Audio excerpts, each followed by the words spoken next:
News first ಆಯೋಜಿಸ್ತಾ ಇರುವ ಕರ್ನಾಟಕದ ಅತಿ ದೊಡ್ಡ ಇವಿ ಎಕ್ಸ್ಪೋ.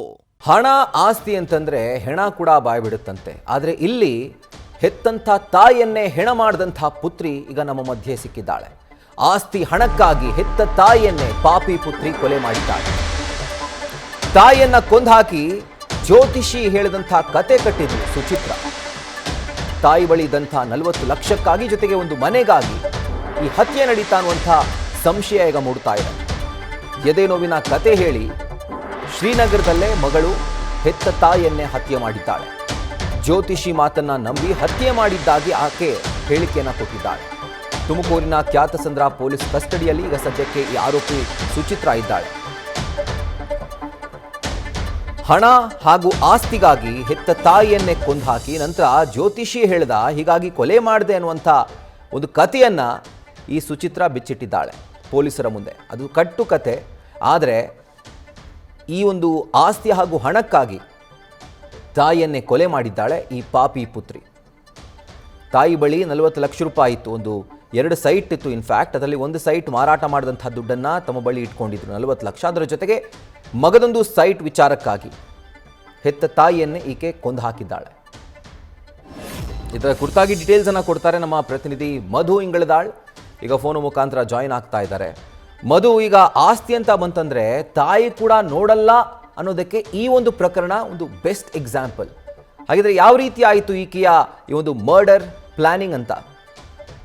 ಎಸ್ ರಾಹುಲ್, ನಿಜಕ್ಕೂ ಕೂಡ ಎತ್ತ ತಾಯಿಯನ್ನ ಮಗಳೇ ಕೊಲೆ ಮಾಡ್ತಾಳೆ ಅಂತಂದ್ರೆ ಇದು ನಿಜಕ್ಕೂ ಕೂಡ ಯಾರು ಕೂಡ ನಂಬಲ ಸಾಧ್ಯವಾದಂತಹ ಮಾತು. ಯಾಕೆ ಅಂತಂದ್ರೆ ಈ ಒಂದು ಘಟನೆ ತುಮಕೂರಿನಲ್ಲಿ ನಡೆದಿರುವಂತದ್ದು. ತುಮಕೂರಿನ ಶ್ರೀನಗರದಲ್ಲಿ ವಾಸವಾಗಿದ್ದಂತಹ ಮಗಳು ಅಂದ್ರೆ ತಾಯಿ ಜೊತೆ ಈಕೆ ವಾಸವಾಗಿರ್ತಾಳೆ. ತಾಯಿ, ಈಕೆಯ ಪತಿ ಮತ್ತು 2 ಮಕ್ಕಳೊಂದಿಗೆ ಈಕೆ ಏನು ವಾಸ ಆಗಿರ್ತಾಳೆ. ತಾಯಿ ಬಳಿ ಹಿಂದೆ ತಂದೆ ಆಟೋ ಡ್ರೈವರ್ ಆಗಿದ್ದಂತಹ ಸಂದರ್ಭದಲ್ಲಿ ಏನು ಆಸ್ತಿ ಮಾಡಿದ್ರು ಅದರಲ್ಲಿ ಒಂದು ಸೈಟ್ ಅನ್ನ ಮಾರಿ ಅವರ ಪತ್ನಿಯ ಹೆಸರು ಏನು ಮೃತ ಪುಷ್ಪವತಿ ಅವರ ಹೆಸರಿಗೆ ಅವರು ಹಣವನ್ನ ಇಟ್ಟಿರ್ತಾರೆ. ಆ ಹಣ ಸುಮಾರು 40 ಲಕ್ಷ ರೂಪಾಯಿ ಇರುತ್ತೆ. ಜೊತೆಗೆ ಮತ್ತೊಂದು ಸೈಟು ಹಾಗೂ ಒಂದು ಮನೆ ಇರುತ್ತೆ. ಇಲ್ಲಿ ಪುಷ್ಪವತಿಗೆ 2 ಮಕ್ಕಳು ಇರ್ತಾರೆ. ಓರ್ವ ಮಗಳು ಈ ಕಳೆದ 20 ವರ್ಷಗಳ ಹಿಂದೆಯೇ ಅವರು ಕಣ್ಮರೆ ಆಗಿರ್ತಾರೆ. ಜ್ಯೋತಿಷಿಯೊಬ್ರು ಆ ಒಂದು ಮಗಳು ಬರ್ತಾಳೆ ಅನ್ನುವಂತಹ ಒಂದು ಮಾಹಿತಿಯನ್ನ ಅವರ ತಾಯಿಗೆ ನೀಡಿರ್ತಾರೆ. ಇದರ ಹಿನ್ನೆಲೆಯಲ್ಲಿ ಎಲ್ಲಿ ಆಸ್ತಿಯಲ್ಲಿ ಭಾಗ ಆಗುತ್ತೋ, ಹಣದಲ್ಲಿ ಭಾಗ ಆಗುತ್ತೋ ಅನ್ನುವಂತಹ ಹಿನ್ನೆಲೆಯಲ್ಲಿ ಮಗಳು ಸುಚಿತ್ರ ತಾಯಿಯನ್ನೇ ಕೊಲೆ ಮಾಡ್ಲಿಕ್ಕೆ ಮುಂದಾಗಿರುವಂತದ್ದು. ಏನು ಅವರು ವಾಸವಾಗಿದ್ದಂತಹ ಮನೆಯಲ್ಲೇ ತಾಯಿಯನ್ನ ಉಸಿರುಗಟ್ಟಿಸಿ ಕೊಲೆಯನ್ನ ಮಾಡಿರುವಂತದ್ದು. ಜೊತೆಗೇನು ಅಂತಂದ್ರೆ ಸಂಬಂಧಿಕರಿಗೆ ಕರೆ ಮಾಡಿ ತಾಯಿ ಎದೆ ನೋವು ಅಂತ ಹೇಳಿ ಒದ್ದಾಡ್ತಿದ್ದಾರೆ, ಅವರನ್ನ ಆಸ್ಪತ್ರೆಗೆ ಕರ್ಕೊಂಡು ಹೋಗ್ಬೇಕು ಅನ್ನುವಂತಹ ಒಂದು ಮಾಹಿತಿಯನ್ನ ನೀಡಿರ್ತಾರೆ. ಇದನ್ನ ನಂಬಿದಂತಹ ಸಂಬಂಧಿಕರು ಎದೆ ನೋವಿನಿಂದ ಬಂದು ಅವರು ಸತ್ತೋಗಿರಬಹುದು ಅನ್ನುವಂಥದ್ದನ್ನ ತಿಳ್ಕೊಂಡಿರ್ತಾರೆ. ಅದಾದ ಬಳಿಕ ಮೃತಪಟ್ಟಿರುವ ವಿಚಾರವನ್ನ ತಿಳಿಸಿ ಅನುಪನಹಳ್ಳಿ ಏನು ತನ್ನ ದೊಡ್ಡಪ್ಪಂದಿರು ಇರ್ತಾರೆ ಅಲ್ಲಿಗೆ ಅವರ ತಾಯಿಯ ಮೃತದೇಹವನ್ನ ಈಕೆ ತೆಗೆದುಕೊಂಡು ಹೋಗಿರ್ತಾಳೆ. ಅಲ್ಲಿಗೆ ಹೋದ ಬಳಿಕ ಬಂದಿದ್ದಂತಹ ಸಂಬಂಧಿಕರು ಈಕೆಯ ಅಂದ್ರೆ ಏನು ಮೃತಪಟ್ಟಿರುವಂತಹ ಪುಷ್ಪವತಿಯ ಮುಖವನ್ನ ನೋಡಿದಾಗ ಅಲ್ಲಿ ರಕ್ತದ ಕಲೆಗಳಿರುವಂತದ್ದು ತಿಳಿದು ಬರುತ್ತೆ. ಇದು ಯಾವ ಕಾರಣಕ್ಕಾಗಿ ಈ ರೀತಿಯಾಗಿ ಮುಖದಲ್ಲಿ ರಕ್ತದ ಕಲೆಗಳಿದೆ ಅನ್ನುವಂಥದ್ದನ್ನ ಅವರು ಪರಿಶೀಲನೆಯನ್ನ ಮಾಡ್ತಾರೆ, ಎಂಕ್ವೈರಿ ಮಾಡ್ತಾರೆ. ಜೊತೆಗೆ ಸಂಬಂಧಿಕರೇ ಒಂದಷ್ಟು ಈಕೆಯನ್ನ ವಿಚಾರಣೆಯನ್ನ ಮಾಡ್ತಾರೆ ಸುಚಿತ್ರನ. ಆಗ ಒಂದು ವಿಚಾರ ಬೆಳಕಿಗೆ ಬಂದಿರುವಂತದ್ದು.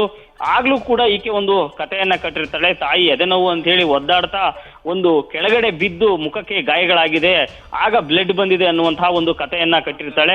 ಈ ಎಲ್ಲ ಅನುಮಾನಗಳಿಂದ ಏನು ಅನುಮಾನ ಮೂಡಿದಂತಹ ಸಂಬಂಧಿಕರು ಪೊಲೀಸರಿಗೆ ಮಾಹಿತಿಯನ್ನ ನೀಡಿ ಈಗ ಕ್ಯಾತ್ಸಂದ್ರ ಪೊಲೀಸ್ ಠಾಣೆಯಲ್ಲಿ ಪ್ರಕರಣ ಕೂಡ ದಾಖಲಾಗಿರುವಂತದ್ದು. ಈಗಾಗಲೇ ಸುಚಿತ್ರ ಮತ್ತು ಆಕೆಯ ಪತಿಯನ್ನು ಕೂಡ ಪೊಲೀಸರು ವಶಕ್ಕೆ ತೆಗೆದುಕೊಂಡು ಬೇರೆ ಯಾವೆಲ್ಲ ಕಾರಣಗಳು ಇದರ ಹಿಂದೆ ಏನಾದ್ರೂ ಹಿಂದಿನಿಂದ ಇವ್ರೇನಾದ್ರೂ ಈಕೆಯನ್ನ ಕೊಲೆ ಮಾಡ್ಬೇಕು ಅನ್ನುವಂತಹ ಸಂಚನ್ನೇನಾದ್ರೂ ರೂಪಿಸಿದ್ರ ಅಥವಾ ಹಿಂದೆ ಏನಾದ್ರೂ ಈ ರೀತಿಯಾದಂತಹ ಅಟೆಂಪ್ಟ್ ಅನ್ನ ಮಾಡಿದ್ರ ಅನ್ನುವಂತಹ ಹಿನ್ನೆಲೆಯಲ್ಲಿ ಈಗಾಗಲೇ ಪರಿಶೀಲನೆಯನ್ನು ಕೂಡ ಮಾಡ್ತಾ ಇರುವಂತದ್ದು. Rahul. Right Madhu, thank you ಡೀಟೇಲ್ಸ್ಗೆ. ಆಟೋ ಓಡಿಸ್ತಿದ್ದ. ಆಟೋ ಓಡಿಸಿದ್ದು ಅವರು ಬಂಡೆಪಾಳ್ಯ ಶ್ರೀನಗರ ಎಂಥದ್ದು ನಗರದಾಗ ಇದ್ದರು. ಯಾವಾಗ ಹೋಗಿದ್ರು ಅಲ್ಲಿಗೆ? ಅವರು ಆರ್ಚಿಯಿಂದ ಅಲ್ಲೇ ಇರೋದು. ಸುಮಾರು 40-50 ವರ್ಷಕ್ಕಿಂತ ಅಲ್ಲೇ ಇರೋದು. ಸರಿ, ಹಂಗಾಗಿ 2 ಹೆಣ್ಮಕ್ಳಿದ್ರು. ಒಬ್ಳೆ ಹತ್ರ ಓಡೋಗ್ಬಿಟ್ಲು. ಮದುವೆ ಮಾಡೋಕ್ಕೆ ಮುಂಚೆನೇ ಸಿಕ್ಕಲಿಲ್ಲ. ಇನ್ನೊಬ್ಳಿಗೆ ಮದುವೆ ಮಾಡಿದ್ವಿ. ಅವರು ಇವ್ರ ಜೊತೆಗೆ ಇದ್ದರು. ಸರಿ, ಹಂಗಾಗಿ ಈಗ ಮಗಳು ಏನು ಮಾಡಿಳೋ ಎತ್ತು ಮಾಡಿಳೋ ನಮಗೆ ಸರಿಯಾಗಿ ಗೊತ್ತಿಲ್ಲ. ಫೋನ್ ಮಾಡಿದ್ರು ರಾತ್ರಿ 2 ಗಂಟೆಗೆ. ದೊಡ್ಡಪ್ಪ ಅಮ್ಮ ಎದೆನೋವು ಅಂತ ಬಡ್ಕೊಂತೈತೆ, ಹೆಂಗೆ ಮಾಡೋದು ಎತ್ತು ಮಾಡೋದು ಅಂತ.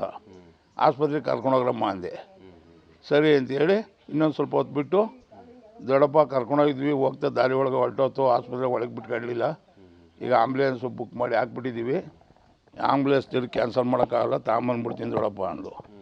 ಇನ್ನು ಹಾರ್ಟ್ ಅಟ್ಯಾಕ್ ಆಗೈತೆ ಅಂದಮೇಲೆ ಇನ್ನೇನು ಮಾಡೋದು, ತಗೊಂಬರಮ್ಮ ಅಂದೆ.